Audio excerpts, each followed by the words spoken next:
بسم الله الرحمن الرحيم.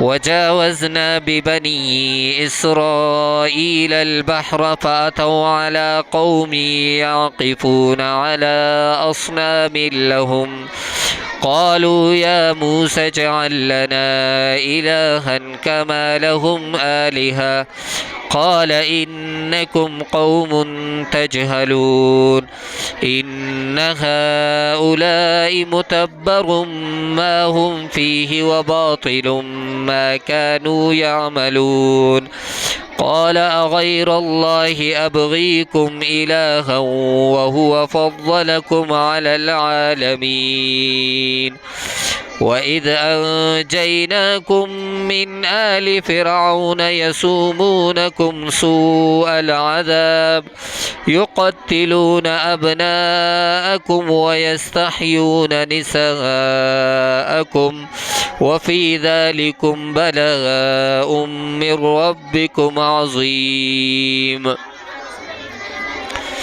وواعدنا موسى 30 ليلة وأتممناها ب10 فتم ميقات ربه 40 ليلة.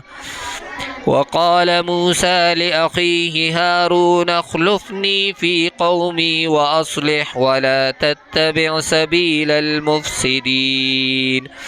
ولما جاء موسى لميقاتنا وكلمه ربه قال رب أرني أنظر إليك قال لن تراني ولكن انظر إلى الجبل فإن استقر مكانه فسوف تراني.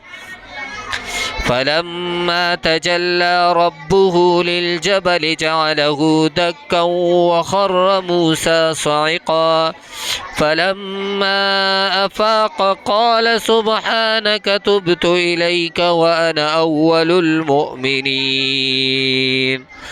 صدق الله العظيم. والسلام عليكم ورحمة الله وبركاته.